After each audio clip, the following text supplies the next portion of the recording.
الله الرحمن الرحيم. باب المهر.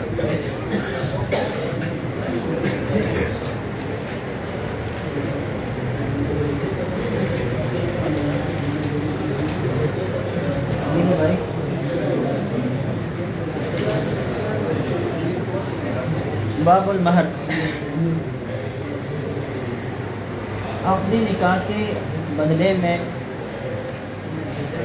شوہر کے اوپر جو مالی ذمہ داری آتی ہے وہ مہر کہلاتا ہے. ٹھیک ہے. یہ مہر جو ہے نکاح کا حکم ہے، اور ظاہر ہے کسی چیز کے ارکان شرائط پہلے ہوتے ہیں اور حکم اس کے اوپر بعد میں مرتب ہوتا ہے. اس وجہ سے پہلے ارکان کا شرائط نکاح کا ذکر کیا اور اب یہاں سے اس کے حکم کو ذکر کر دیتے ہیں. قال ويصح النکاح وان لم يسمى فيه المہر. نکاح صحیح ہے اگرچہ اس میں مہر ذکر نہ کرے. ایک مرد عورت نے آپس میں نکاح کیا یا کسی اور نے ان کا نکاح کرا دیا وکیل وغیرہ بن کر، جو مسائل گزر چکے ان کے حساب سے، لیکن مہر کا کوئی تذکرہ نہیں کیا، تو کہتے ہیں پھر بھی نکاح صحیح ہے. کیوں؟ لأن النکاح عقد انضمام و ازدواج لغتاً. اس لیے نکاح انضمام اور ازدواج کا عقد ہے، یعنی آپس میں ملنے اور جوڑ پیدا کرنے والا عقد نکاح کہلاتا ہے. لہذا فیتم بالزوجین، یہ میاں بیوی کے ساتھ تام ہو جائیں گے، یعنی جوڑ ان میں پیدا ہوتا ہے. لہذا وہی اصل بنیادی اراکین ہے، اور ان کے درمیان وہ جب انضمام اور ازدواج پیدا ہو جائے گویا کہ نکاح ہو گیا، اگرچہ مہر وغیرہ کا ذکر نہ کیا جائے. ثم المہر واجب شرعا. اب یہ سوال کا جواب ہے کہ جب مہر کا ذکر ہی نہیں کیا تو کیا مہر لازمی نہیں ہوگا؟ تو کہہ رہے نہیں، لازم تو ہوگا لیکن ذکر کرنے کی ضرورت نہیں. یعنی یہ ذکر کرنا صحت نکاح کے لیے کوئی شرط نہیں ہے، ذکر نہ بھی کرے تب بھی نکاح صحیح ہے. اور مہر لازم ہوگا اس کی وجہ تو المہر واجب شرعا، پھر یہ مہر شرعی طور پر واجب ہے. ابانۃ لشرف المحل، محل کی شرافت کو ظاہر کرنے کے لیے. فلا يحتاج الى ذکر لصحۃ النکاح. لہذا جب یہ شرعی طور پر واجب ہے تو صحت نکاح کے لیے اس کا ذکر کرنا کوئی لازمی نہیں ہے. یعنی ایک چیز جب متعین ہے کہ آپ کو دینا ہی ہے، آپ اس کا نام لے یا نہ لے، اس کا ذکر کرے یا نہ کرے. لوگ کہتے ہیں میں جا کے دکان سے فلاں چیز لے کر آتا ہوں، دکان سے فلاں چیز لے کر آتا ہوں، پیسوں کا ذکر کر دے پیسے دیتا ہوں چیز لے کر آتا ہوں، یہ نہیں. لیکن ویسے کہہ دیتے میں فلاں چیز لے کر آتا ہوں، پیسے تو دینے پڑیں گے، پیسے تو دینے ہی پڑیں گے. اب بات سمجھ میں آئی ہے؟ تو اس طرح یہ نکاح کا معاملہ ہے. ابانۃ لشرف المحل، محل کی شرافت کو ظاہر کرنے کے لیے کہ بعض چیزیں مفت میں نہیں ملا کرتی. فلا يحتاج الى ذکر صحت النکاح، لہذا صحت نکاح کے لیے اس کے ذکر کرنے کی ضرورت نہیں ہے. وَكَذَلِكَ اذا تزوج بشرط الا مہر لها. بھائی آپ نے منطق کے اندر پڑھا ہے بشرط الشیء بشرط لا شیء لا بشرط الشیء، تین صورتیں ہیں نا. بشرط الشیء کا مطلب یہ ہوتا ہے کہ آپ باقاعدہ کوئی شرط لگائے کہ میں فلاں عورت کے ساتھ نکاح کرتا ہوں اتنے مہر کے بدلے میں. ٹھیک ہے، مہر کو بطور خاص کا ذکر کر دیا ہے، مسمى کر دیا ہے، ذکر کر دیا ہے. یہ بشرط الشیء. بشرط لا شیء کا مطلب یہ ہوتا ہے کہ باقاعدہ شرط لگائیں کہ یہ چیز نہ ہوگی بیچ میں. فلاں لڑکی کے ساتھ نکاح کرتا ہوں لیکن مہر بیچ میں نہیں ہوگا، مہر نہیں دوں گا. اس کو کیا کہتے ہیں؟ بشرط لا شیء کہتے ہیں. اور تیسری قسم ہے لا بشرط الشیء، کوئی چیز ذکر نہیں کی، نہ ذکر کیا دینے کا اور نہ ذکر کیا نہ دینے کا. بات آئی سمجھ میں؟ فلاں لڑکی کے ساتھ نکاح کرتا ہوں، بس گواہ موجود ہے، ہو گیا. اب یہ لا بشرط الشیء، نہ نکاح کے کیا مہر دینا شرط قرار دے دیا گیا ہے اور نہ اس کو نفی کر دیا گیا، کچھ بھی نہیں ہوا. صحیح، کوئی تذکرہ نہیں آیا. اس کو کہتے ہیں لا بشرط الشیء. یہ 3 صورتیں کہتے ہیں اگر لا بشرط الشیء ہو جیسے کہ پہلا مسئلہ ہوا اس میں بھی مہر لازم ہوگا. اس طرح اگر بشرط لا شیء ہو کہ کچھ بھی نہ ہوگا, بشرط لا شیء ہو یعنی مہر نہیں ہوگا, نکاح کر دیا پھر بھی نکاح صحیح ہوگا اور مہر لازم ہوگا. لما بینا جیسے کہ ہم نے بیان کر دیا کہ نکاح عقد انضمام ہے, لہذا نکاح تو ہو ہی جاتا ہے اور پھر مہر بھی لازم ہوگا, وہ شرعی حق ہونے کے ناطے, شرعی حق ہونے کے ناطے تم اس کو ذکر کرو یا نہ کرو, شریعت نے اس کو ذکر کر کے لازم کر دیا ہے. وفی خلاف مالک, اس مسئلے میں امام مالک رحمہ اللہ کا اختلاف ہے. امام مالک رحمہ اللہ فرماتے ہیں کہ اگر یہ شرط رکھی کہ کوئی مہر نہیں ہوگا تو پھر اس صورت میں نکاح بھی نہیں ہوگا, اس صورت میں نکاح بھی نہیں ہوگا. اللہ اکبر. واقل المہر 10 دراہم, کم از کم مہر کی مقدار کتنی ہے؟ اب اقل مقدار کا ذکر کر کے بتلا دیا کہ اکثر مقدار تو ذکر کرنے کی ضرورت نہیں ہے, اور اس کی وجہ یہ ہے کہ اس کے لیے کوئی انتہا نہیں, اس کے لیے کوئی انتہا نہیں. کوئی کتنا ہی مہر مقرر کر لے, زیادہ کتنا کیوں نہ ہو وہ جائز. قرآن پاک میں قنطار کا لفظ استعمال کیا, قنطار پیسوں کے ڈھیر, دراہم کے ڈھیروں کے ڈھیر اگر مہر مقرر کر دیا جائے تب بھی جائز. سمجھ گئے؟ اللہ.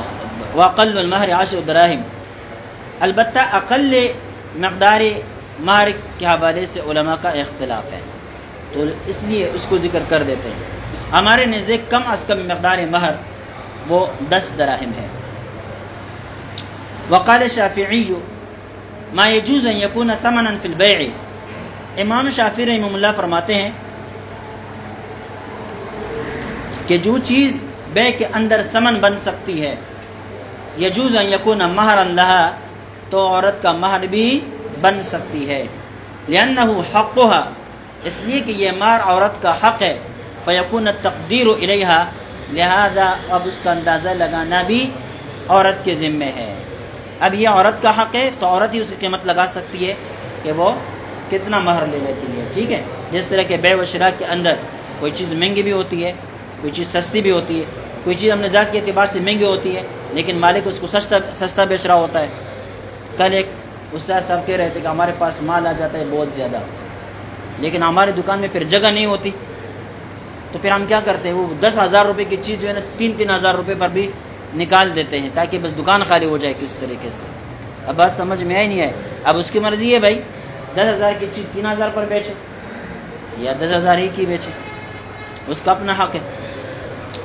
ولنا قول علیہ السلام, ہماری دلیل نبی پاک صلی اللہ علیہ وسلم کا یہ ارشاد ہے, ولا مہر اقل من 10, 10 دراہم سے کم مہر نہیں ہے. ولأنہ حق الشرع وجوبا, دوسری بات یہ ہے کہ یہ شریعت کا حق ہے اور واجب ہے. اظہارا لشرف المحل, شرف محل کو ظاہر کرنے کے لیے. فیقدر بما له خطر, لہذا کم از کم اتنی مقدار ہونی چاہیے جس کے لیے کوئی احترام ہے, جس کی کوئی عظمت ہے, جس کی کوئی اہمیت ہے. اب 1 روپیہ 2 روپیہ ایسی کوئی اہمیت ہی نہیں ہے, سمجھ گئے؟ لہذا یہ چیزیں مہر نہیں بن سکتی, اتنے کم چیزیں مہر نہیں بن سکتی. استدلالا بنصاب السرقہ, چوری کے نصاب سے استدلال کرتے ہوئے یا ان کے اوپر قیاس کرتے ہوئے. چوری کے نصاب میں یہ ہے کہ اگر 10 دراہم کی کوئی چیز یا اس سے زیادہ کی کوئی چیز کوئی چوری کرتا ہے اور چوری اس کے اوپر ثابت ہو جاتی ہے تو ہاتھ کٹے گا, لیکن اگر 10 دراہم سے کم قیمت کی کوئی چیز کوئی چوری کرتا ہے تو اس پر ہاتھ نہیں کٹتا. تو پتہ چلا کہ ایک عضو کی کم از کم قیمت جو ہے وہ 10 دراہم ہے, اور ملکی بوزے بھی کم از کم ایک عضو ہے, لہذا اس سے کم از کم جو قیمت ہوگی وہ کتنی ہوگی, 10 دراہم ہوگی, اس سے کم نہیں ہوگی. اللہ اکبر. ایک واقعہ ہے, یہ رکشوں والے ڈرائیور جو ہوتے ہیں نا, ان کے ساتھ بڑے واقعات آتے ہیں. کہتے ہیں ایک سواری کو لے کر کے ایک خاتون تھی, گھر جب پہنچا دیا تو کہہ رہے تھے بھی پیسے میں سے نہیں, تو میں نے کہا کہ کیا ہے بھائی، کیا ہوگا؟ کہتے ہیں بس جسم لینا چاہے تو ٹھیک ہے ورنہ پیسے نہیں۔ وہ بھی ڈرائیور تھا اور کیا ہے مسافر تھا بیچارہ، تو چلا گیا اندر۔ اور پھر جو ہے اس کے بعد جب باہر نکل رہا تھا تو عورت نے پکڑ لیا ہے، پیسے دے دو۔ تو ڈرائیور کہتے ہیں میں نے ان سے کہا کہ دیکھیں آپ نے مجھے جو کرایہ طے کیا تھا اس کرایے پر بات ہوئی تھی، تو اس نے کہا یہ اتنی سستی چیز نہیں ہے کہ 70 روپے کی ہو جائے۔ کرایہ جو مقرر کیا تھا وہ 70 روپے تھا۔ کہتے ہیں 70 روپے کی چیز نہیں ہے۔ کہتے جب میں دروازے سے باہر نکل رہا تھا اسے جان چھوڑا کے، تو وہاں ایک مرد بھی کھڑا تھا، اس نے مجھے پکڑ لیا، جیب سے جتنے بھی سامان تھے وہ سارے پیسے لے لیے۔ 700-800 روپے دن بھر کا وہ کیا تھا، وہ کیا داڑھی لگائی تھی، وہ سارے انہوں نے لے لیا۔ کہہ رہے کہ اتنا سستی چیز نہیں ہے کہ آپ کو 70 روپے پر مل جائے۔ تو کبھی کبھی ایسا بھی ہوتا ہے، سمجھ گئے؟ ہاں ان کے ساتھ بڑے واقعات ہوتے ہیں۔ ہمارے ایک دوست ہے قاری صاحب، بہت نیک انسان، وہ کہہ رہے تھے میں حبیب بینک میں جو اب پل بنا ہے نا انڈر کیا ہے وہ فلائی اوور جو بنا ہے، اس کے نیچے کھڑا تھا تو ایک عورت آئی اور کے ساتھ ایک نوجوان خوبصورت قسم کی لڑکی تھی، مجھے کہہ رہی چلو ہمیں لے جاؤ۔ کہنے لگا، میں نے ان سے پوچھا کہاں لے کر جاؤں؟ کہتے جہاں لے جانا چاہے، جہاں لے جانا چاہے۔ میں نے کہا بھائی آپ تم جگہ تو بتاؤ۔ کہتے بھی جہاں لے جانا چاہو لے لو۔ کہتے نے میں نے انکار کر دیا تو عورت مجھے کہنے لگی کہ اس قسم کی پیس تمہیں کبھی زندگی میں دوبارہ نہیں ملے گی۔ کہتے وہی سے میں نے گاڑی سٹارٹ کر دی اور خالی گھر پہنچا، اور میں نے اپنے والدہ سے کہا کہ گھر میں جو پیسے ہیں کچھ 10-15 ہزار روپے ہے تو دے دینا۔ تو والدہ بھی حیران ہو گئی، کیا کر رہے ہو؟ میں نے کہا بس کچھ بھی کرنا ہے آپ پیسے دے دینا۔ 10-15 ہزار روپے تھے وہ میں نے ان سے لے لیے اور جا کے بنارس سے سامان لے کر آیا، ایک ٹیا خریدا اور وغیرہ وغیرہ، پھر اپنے لیے چھوٹا سا کاروبار شروع کر دیا کلیجی کا، اور وہ رکشا چلانا چھوڑ دیا۔ تو اس قسم کے واقعات ہوتے رہتے ہیں۔ بہرحال تو یہ کیا کہہ رہے تھے، استدلال بنصاب السرقہ، سرقے کے نصاب سے استدلال کرتے ہوئے یہ کہا کہ آنسو کی کم از کم قیمت کتنے ہیں بھائی؟ 70 روپے۔ ولم سمع اقل من 10، اگر 10 دراہم سے کم مقرر کر دیے، فلح العشرہ عندنا، تو ہمارے نزدیک کم از کم کیا ہے؟ پھر 10 ہی لازم ہوں گے۔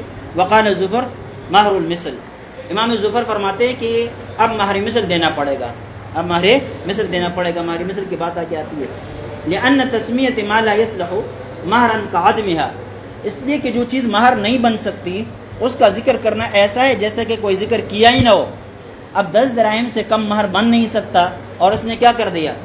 10 دراہم سے کم کو مہر بنا لیا ہے، تو لہٰذا اس کو ذکر کر دیا ہے، تو یہ ذکر کرنا ایسا ہے جیسے ذکر نہ کیا ہو، اور جب ذکر نہ کرے تو مہر مثل لازم آتا ہے۔ کیا آتا ہے؟ مہر مثل لازم آتا ہے۔ تو امام ظفر فرماتے کہ یہاں پر بھی مہر مثل ہی لازم ہوگا۔ ولنا، ہم کہتے ہیں کہ ان فساد هذه التسمیہ لحق الشرع، بھائی دیکھیں دو چیزیں، ایک شریعت کا حق ہوتا ہے، ایک بندے کا حق ہوتا ہے۔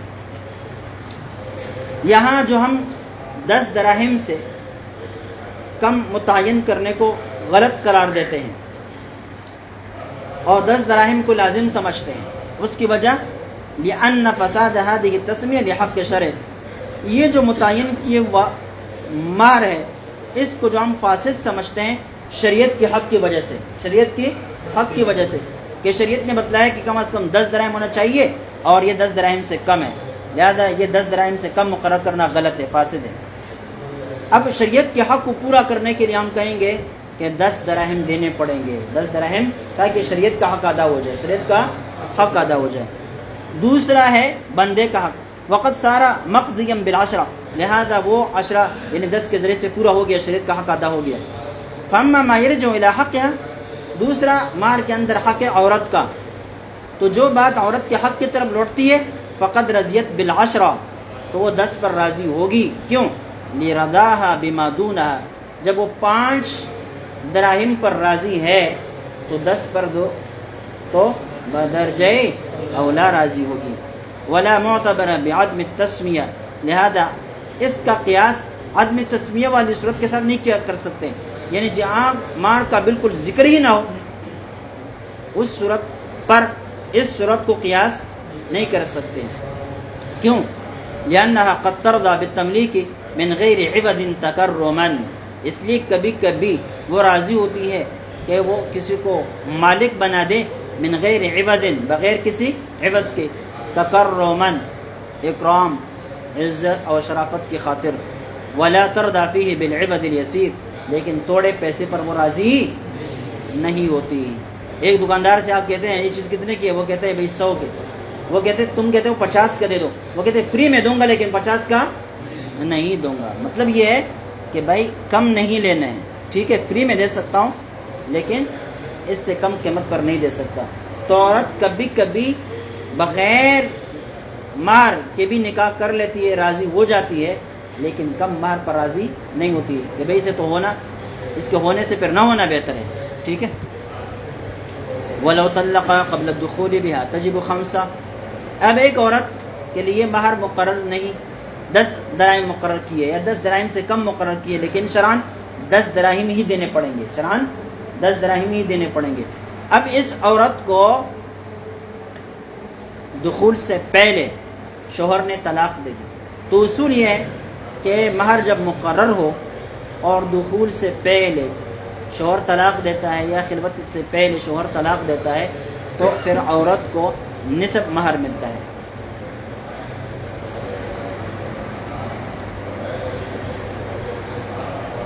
وَإِذَا طَلَّقْتُمُوهُنَّ مِن قَبْلِ أَن تَمَسُّوهُنَّ وَقَدْ فَرَضْتُمْ لَهُنَّ فَرِيضَةً فَنِصْفُ مَا فَرَضْتُمْ. ٹھیک ہے. وہ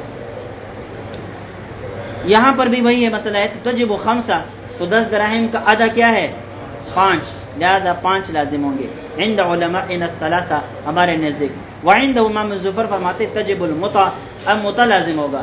متع کی بات آگے آتی ہے کہ جس عورت کے لیے کوئی مہر مقرر نہ کیا ہو اس کو دخول سے پہلے یا خلوت سیاح سے پہلے طلاق دے دی جائے تو پھر متعوہن کا حکم ہے، یعنی پھر متع دینا پڑتا ہے.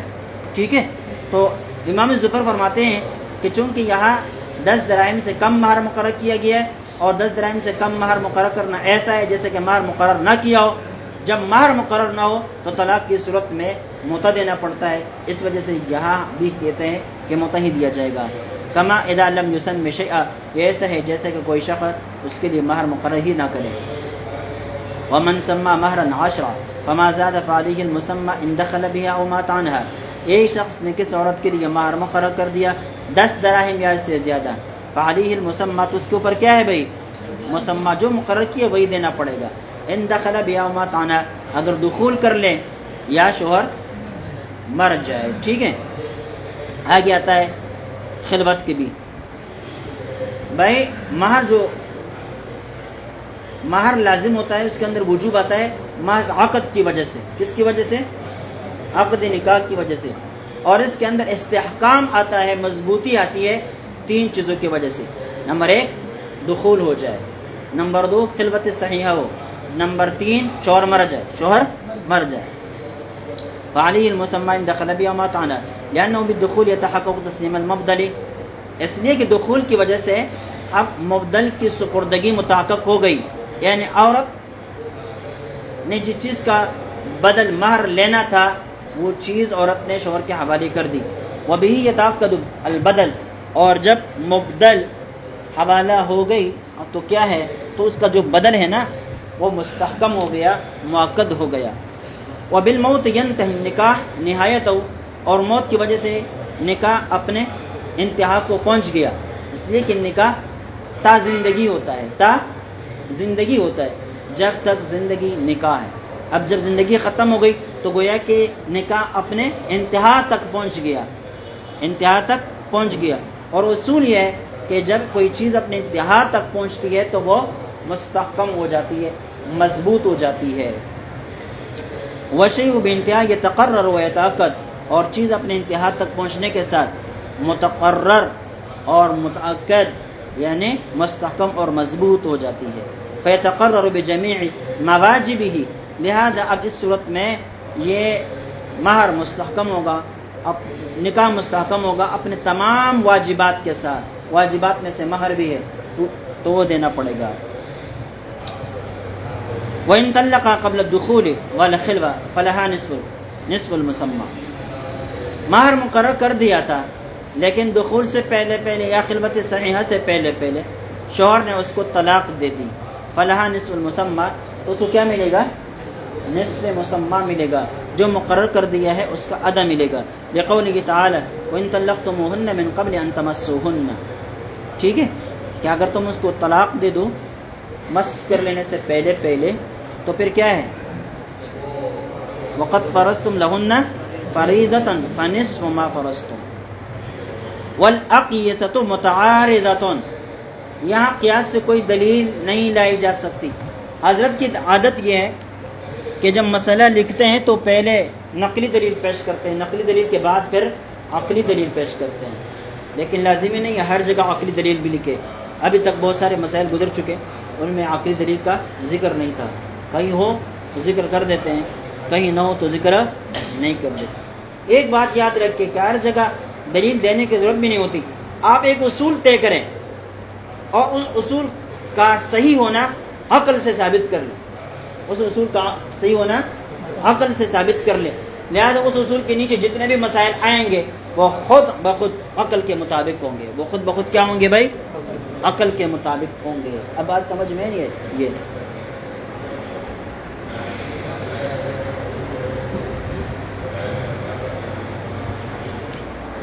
یہ فلاسفہ اور ملحدین کبھی کبھی جزئی مسائل کو چھیڑ کر کہتے ہیں یہ تو فلاں کے خلاف، یہ تو عقل کے خلاف، یہ تو عقل کے خلاف، تو اس کا جواب پھر یہی کہ اگر اس جزیے کے لیے آپ کے پاس کوئی عقلی جواب ہے تو ٹھیک ہے دے دیں، نہیں تو پھر اس مسئلے کو کسی اصول کے ماتحت لے کر آ جائیں، کسی اصول کے ماتحت لے کر آ جائیں، یا اس فلسفی کو آپ کسی اصول کے اندر بند کر دیں اور اس اصول کو عقل سے ثابت کر کے دکھا دیں، اسے تسلیم کروائیں۔ جب وہ اس اصول کو تسلیم کر دیں تو اس کے ضمن میں پھر اس مسئلے کو بھی ذکر کر دیں۔ اگر اس مسئلے کے لیے الگ طور پر آپ کے پاس کوئی عقلی دلیل نہیں ہے لیکن اس مسلم اصول کے نیچے داخل ہونے کی وجہ سے یہ کیا ہے؟ معقول ہے۔ کیا ہے؟ معقول۔ اللہ اکبر کبیرہ۔ بہرحال اب یہ کیا ہو گیا؟ والأقیسۃ متعارضۃ، تو حضرت کی عادت یہ ہے کہ نقلی دلیل کے بعد عقلی دلیل پیش کرتے ہیں، یہاں آ کر کہتے ہیں کہ یہاں عقلی دلیل نہیں ہو سکتی، متعارض ہے۔ عقلی دلیل کیا ہے؟ متعارض ہے۔ کیسے متعارض ہے بھائی؟ دو طرف نظر ڈالیں تو الگ الگ جوابات سامنے آ جاتے ہیں۔ پہلی نظر یہ ہے کہ بھائی شوہر کو تو بیوی مل گئی تھی، اس نے تو قبول کر کے شوہر کی ملکیت میں آپ نے آپ کو دے دیا تھا، اب شوہر نے اس سے فائدہ اٹھائے بغیر اس کو طلاق دے دی تو نقصان کس کا ہے؟ شوہر کا ہے۔ اب بات سمجھ میں نہیں آئی، لہذا شوہر سے پورا مہر لے لینا چاہیے۔ ایک شخص سے ریڑھی والے کے پاس چلا جائے، سیب خرید لے ٹھیک ٹھاک صحیح سالہ، لیکن اس کو لے آئے یہاں تیلی کے اندر بند کیے ہوئے اور کھائے نہیں، ایک دن کے بعد دیکھے وہ گڑ سڑ گئے، خراب ہو گئے، تو یہ اس کی غلطی ہے یا اس خریدنے والے کی غلطی ہے؟ لہذا تقاضا تو یہ ہے کہ اب جو ہے نا اس کی کوئی واپسی نہیں ہونی چاہیے، اور ساتھ ساتھ یہ کہ پورا مہر اس کو دے دینا چاہیے، عورت کو دے دینا چاہیے۔ لہذا نصف مہر نہیں، پورا مہر، ایک صورت یہ ہے۔ دوسری صورت یہ ہے کہ عورت سے جو چیز لے لی گئی تھی، عورت سے جو چیز لے لی گئی تھی اس چیز کے اندر کوئی کسی قسم کا تصرف نہیں ہوا، ہاتھ تک نہیں لگایا، وہ چیز ٹھیک صحیح سالم واپس اس کو مل گئی ہے۔ لہذا جب وہ چیز صحیح سالم واپس اس کو مل گئی ہے تو پیسے کس چیز کی لے رہی ہے؟ پیسے کس چیز کی لے رہی ہے۔ لہذا اس صورت میں اس قیاس کو دیکھیں گے تو پھر اس قیاس کا تقاضا یہ ہے کہ مہر ادبی نہ دیا جائے، مہر ادبی نہ دیا جائے۔ اس وجہ سے کہتے ہیں یہاں جب دونوں قیاسی دلائل آپس میں متعارض ہے تو پھر ہم نص کی طرف جائیں گے۔ کس کی طرف جائیں گے؟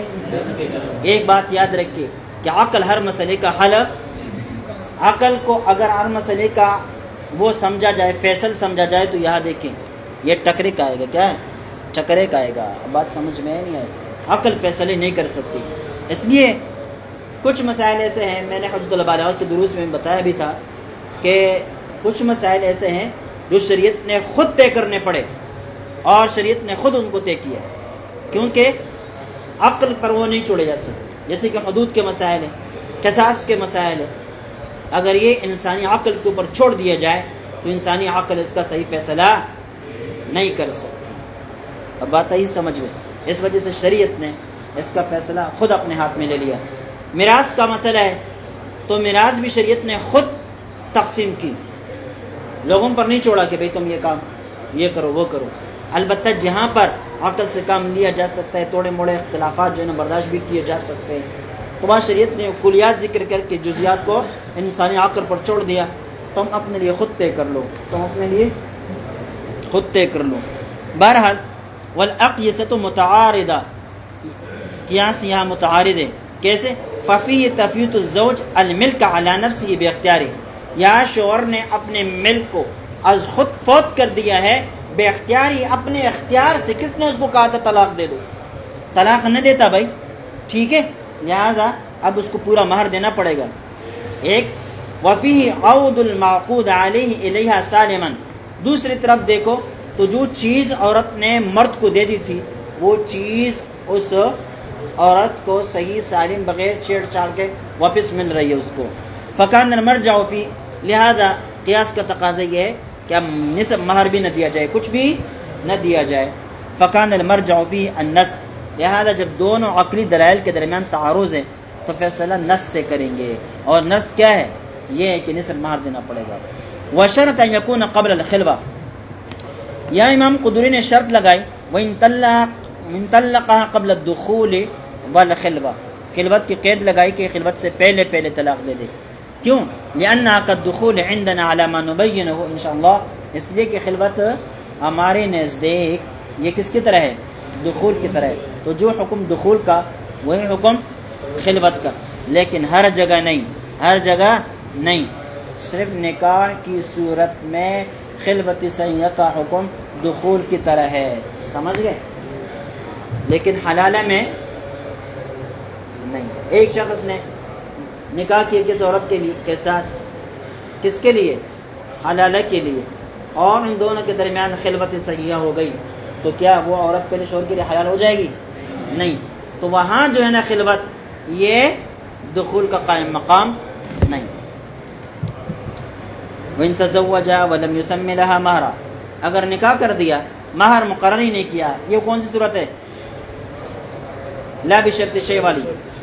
او تزوج علی اللہ مہر لها، یا شرط لگائے کہ مہر ہوگا ہی نہیں، مہر ہوگا ہی نہیں، بشرط لا شیء والی. فلها مہر مثلها ان دخل بها او مات عنها، اس صورت میں مہر مثل دینا پڑے گا دخول کیا ہو او مات عنها، یا شوہر وفات پا گیا ہو. وقال الشافعی لا يجب شيء في الموت، امام شافعی فرماتے ہیں کہ مر جانے کی صورت میں کچھ بھی نہیں ہوگا.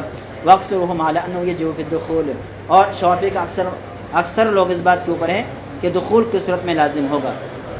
لو ان کی دلیل ان المہر خالص حقها، کہ مہر عورت کا حق ہے، فتتمکن من نفی ابتداء، لہذا ابتداء عورت اس کی نفی کر سکتی ہے. بھائی دیکھیں، مہر عورت کا حق، امام شافعی کہتے ہیں ایک عورت مہر مقرر کر لینے کے بعد اپنے مہر کو معاف کر سکتی ہے، شوہر کو بری کر سکتی ہے. تو ابتداءً بھی یہ کہہ سکتی ہے کہ مجھے مہر کی ضرورت نہیں، میں بغیر مہر کے تمہارے ساتھ نکاح کرتی ہوں. اب بات سمجھ میں نہیں. تو جب بعد میں معاف کر سکتی ہے تو کہتے ہیں ابتداءً بھی معاف کر سکتی ہے، ابتداءً بھی معاف کر سکتی ہے. فتتمکن من نفی ابتداءً، لہذا اس کو قدرت حاصل ہے کہ ابتداءً اس کو نفی کر لے. کما تتمکن من اسقاطہ انتہاءً، جیسے کہ انتہاءً اس کو ساقط کر سکتی ہے. ولنام کہ ان المہر وجوبا حق الشرع، مہر واجب ہے شریعت کا حق ہو کر، علامہ مر جیسے کہ پہلے گزر چکا. وانما يصير حقا لا في حالة البقاء. ابتداءً مہر، یہ قاعدہ سمجھو بھائی، ابتداءً مہر یہ شریعت کا حق ہے. ابتداءً مہر یہ کس کا حق ہے؟ شریعت کا حق ہے.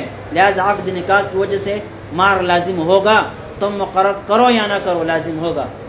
البتہ انتہاءً یہ عورت کا حق ہے، انتہاءً عورت کا حق ہے. لہذا ابتداءً شریعت کے حق ہونے کی وجہ سے عورت اس کو ختم نہیں کر سکتی. لیکن جب نکاح ہو جائے، عورت کا حق شوہر کے اوپر ثابت ہو جائے، پھر عورت اگر معاف کرتی ہے، شوہر کو بری کرتی ہے تو کر سکتی ہے. فتملک الابراء دون النفی، لہٰذا وہ شوہر کو بری تو کر سکتی ہے ثابت ہو جانے کے بعد، لیکن شروع سے اس کو نفی نہیں کر سکتی۔ وَلَوْ طَلَّقَ قَبْلَ الدُّخُولِ بِهَا فَلَهَا الْمُطَاعَ، اگر طلاق دے دی دخول سے پہلے تو اب متع دینا پڑے گا، لِقَوْلِهِ تَعَالَى وَمَتِّعُوهُنَّ عَلَى الْمُوسِعِ قَدْرُهُ وَعَلَى الْمُقْتِرِ قَدْرُهُ، کہ ان کو متع دے دو، اور متع کیسے؟ عَلَى الْمُوسِعِ قَدْرُهُ، جو مالدار ہے اس کو اس کی بقدر، وَعَلَى الْمُقْتِرِ قَدْرُهُ، اور جو تنگ دست ہے اس کو اس کی بقدر وہ دینا پڑے گا۔ ثم هذه المتع واجبہ، پھر یہ جو متع ہے جس عورت کو طلاق دی اور اس عورت کے لیے کوئی مہر مقرر نہیں کیا گیا تھا، دخول سے پہلے اس کو طلاق دے دی جائے تو اس کو متع دینا پڑتا ہے، اور یہ متع دینا واجب ہے، یہ متع دینا واجب ہے۔ اس کے علاوہ دیگر کسی بھی عورت مطلقہ کو متع دینا مستحب ہے، لیکن اس عورت کو دینا کیا ہے؟ واجب ہے، قرآن پاک کا حکم ہے۔ رجوعاً الی الامر، امر کی طرف دیکھتے ہوئے، ومتعوہن، یہ امر کا صیغہ ہے کہ نہیں؟ ہاں امر کا صیغہ۔ وفی خلاف مالک، اس میں امام مالک رحمہ اللہ کا اختلاف ہے، وہ کہتے ہیں مستحب ہے۔ کیوں؟ اس لیے کہ آگے قرآن پاک میں حقا علی المحسنین، احسان کرنا ایک اضافی چیز ہوا کرتا ہے۔ کیا ہوتا ہے؟ یہ اضافی چیز ہوا کرتا ہے۔ تو پتہ چلا کہ امام مالک فرماتے ہیں کہ متع ادا کرنے والے محسنین میں سے، کس میں سے ہے؟ محسنین میں سے ہیں، لہٰذا ان کا یہ عمل مستحب ہوگا، واجب و فرض نہیں ہوگا۔ ہم کہتے ہیں دیکھیں، ایک تو اعلیٰ الزام کے لیے آتا ہے، حق دونوں الزام کے لیے آتا ہے، اور احسان کا مطلب یا محسن کا مطلب یہ ہے کہ جو واجبات وغیرہ کا اہتمام کرنے والے لوگ ہو۔ پڑھے یا چھوڑے یار؟ چلیے تک